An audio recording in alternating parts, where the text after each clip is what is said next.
Konnichiwa minasan. Selamat datang kembali di seri video pembelajaran bahasa Jepang dasar bersama saya Hardian Eka Saputra dari Universitas 17 Agustus Surabaya. Pada video kali ini kita akan mempelajari isi dari bab 3, yaitu tentang kata penunjuk tempat dan arah, cara menanyakan lokasi, cara menanyakan harga, bilangan dalam bahasa Jepang, dan bagaimana menyatakan asal suatu barang. Materi ini sangat penting nih, karena sangat berguna dalam kehidupan sehari-hari di Jepang. Yuk, cekidot, kita mulai pembelajarannya. Oke teman-teman, kita masuk pada bagian pertama, yaitu kata penunjuk tempat. Apa itu kata penunjuk tempat? Kata penunjuk tempat atau CGC digunakan untuk menunjukkan lokasi suatu benda, tempat, atau orang berdasarkan jaraknya dari pembicara dan lawan bicara. Kita kasih contoh. Koko. Koko adalah di sini ya, atau bisa dibilang dekat dengan pembicara. Lalu ada soko, yang artinya di situ, atau bisa dibilang dekat dengan lawan bicara. Lalu juga ada asoko, artinya di sana, yang bisa dibilang jauh dari keduanya. Dan doko, di mana, atau bisa dibilang dalam bentuk tanya. Ini masih mudah ya kawan-kawan. Kita kasih contoh kalimatnya, yaitu koko wa kurasu desu. Koko wa kurasu desu, yang artinya di sini adalah kelas. Jadi dekat dengan pembicara, yaitu kita. Kelasnya dekat dengan kita. Yang kedua ada soko wa jimusho desu. Soko wa jimusho desu, yang artinya di situ adalah kantor.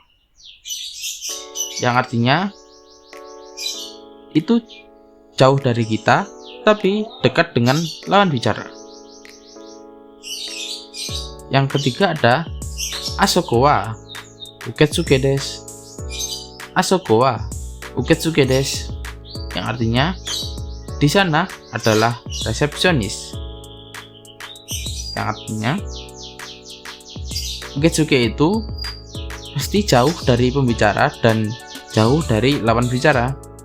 Jadi kita menunjukkan arah kepada si lawan bicara. Toire wa doko desu ka? Toire wa doko desu ka? Yang artinya toilet itu ada di mana. Itu adalah kalimat untuk menanyakan tempat ya teman-teman. Jadi kita menggunakan doko. Oke teman-teman, kita masuk ke bagian 2, kata penunjuk arah yang lebih sopan, atau yang disebut dengan teine dalam bahasa Jepang. Ada kochira, sochira, achira, dan dochira.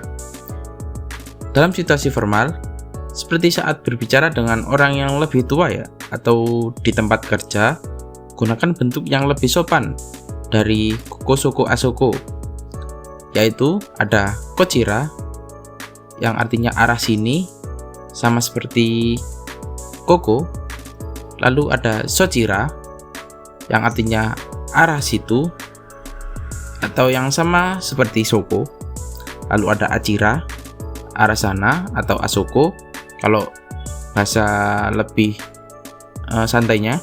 Lalu ada dochira, yang artinya arah mana, atau bisa digunakan untuk menanyakan orang juga. Kata-kata dochira seperti ini contohnya teman-teman. Kochira wa Tanaka-san desu. Ini adalah Pak Tanaka. Atau saya kasih contoh kalimat lain untuk penggunaannya ya. Seperti Shokudo wa dochira desu ka? Kantin ada di mana? Lalu jawab Shokudo wa achira desu. Kantin ada di sana. Oke. Sekarang masuk ke bagian 3 ya teman-teman. Mari kita perhatikan struktur kalimatnya. Dalam bahasa Jepang, pola yang digunakan adalah tempat atau benda, terus ada partikel wa, penunjuk tempatnya, lalu des. Sebaliknya, kita juga bisa menempatkan kata penunjuk di awal, seperti penunjuk tempat wa, terus tempat, lalu des. Perhatikan perbedaan dua pola ini. Koko wa kurasu des. Tempat di sini adalah kelas. Atau kurasu wa koko des. Kelas ada di sini. Partikel wa berfungsi sebagai penanda topik atau subjek kalimat. Jadi, yang datang sebelum wa adalah hal yang sedang dibicarakan atau pokok pembicaraan. Baik, kita masuk ke bagian 4 atau kata bilangan. Bahasa Jepang memiliki sistem angka yang unik. Mari kita pelajari mulai dari satuan hingga miliaran. Jadi, saya cantumkan yang perlu diingat ya teman-teman. Ini ada satuan ichi, ni, sang, yong, wo, roku, nana, hachi, hyu. Lalu ada puluhannya, ju, niju, sanju, yoju, goju, dan seterusnya. Tidak berubah dari kata satuannya ya. Kalau roku ya rokuju, kalau nana ya nanaju, hachi ya hachiju. Tapi kalau di ratusan ini sudah berbeda. Ada beberapa hachuan yang khusus ya. Seperti hyaku. Biasanya kan nihyaku, sanhyaku, kuhyaku, rokuhyaku. Tapi berbeda teman-teman. Di sini ada samyaku itu untuk 300, ropyaku untuk 600, dan hapyaku untuk 800. Seperti itu teman-teman. Lalu di ribuan juga sama. Ada hachuan yang sedikit berbeda.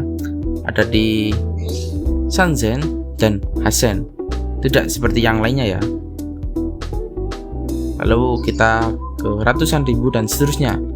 Ada 10.000 bisa disebut ichimang, 100.000 jumang, 1 juta hyakumang, 10 juta sengmang, dan 100 juga ichioku. Itu perlu diingat ya teman-teman, karena itu untuk bilangan penting sekali. Jadi kalau hachuan salah nanti bisa fatal akibatnya. Ada tips nih, penting untuk diingat bahwa sistem angka di Jepang menggunakan unit 10.000 sebagai satuan besar, bukan ribuan seperti dalam bahasa Indonesia. Baik teman-teman, kita akan masuk ke bagian 5, yaitu menanyakan harga. Kalau kamu ingin tahu harga suatu barang, gunakan kata tanya ikura. Ikura ini memiliki arti berapa dalam bentuk harga ya. Pola kalimatnya seperti ini. Barang yang kamu ingin beli, lalu diimbi partikel wa, ikura desu ka? Barang ini harganya berapa? Seperti contoh, saya kasih kono shirts wa ikura desu ka? Kono shirts wa ikura desu ka? Kaos ini harganya berapa? Jawaban bisa menggunakan satuan mata uang, rupiah atau yen. Kalau saya kasih contoh rupiah, yongmang rupiah des. Atau artinya 40.000 rupiah des. Atau dalam bahasa bukan dalam bahasa Jepang, dalam mata uang yen. Kalau dalam mata uang yen itu menggunakan kata eng ya, bukan yen, tapi untuk pelafalannya eng. Seperti contoh,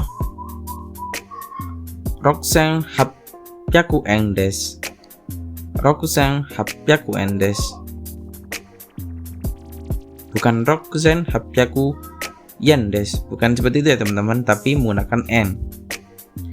Dalam teks Jepang yen biasanya ditulis dengan kanji maru seperti ini ya. Bukan yang kita lihat Y yang ada garis 2 itu, bukan seperti itu ya teman-teman, tapi menggunakan eng. Baik, kita masuk ke bagian 6 ya teman-teman, untuk menanyakan asal barang. Kalau kamu ingin tahu barang ini buatan mana, gunakan dokono, lalu kata bendanya. Itu artinya ini benda buatan mana ya. Pola kalimatnya seperti ini. Kore wa doko no terebi desu ka? Kore wa doko no terebi desu ka? Ini televisi buatan mana?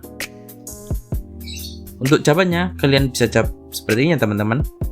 Korewa, Nihon no terebi desu. Korewa, Nihon no terebi desu. Ini televisi buatan Jepang. Lalu untuk contoh lainnya seperti ini.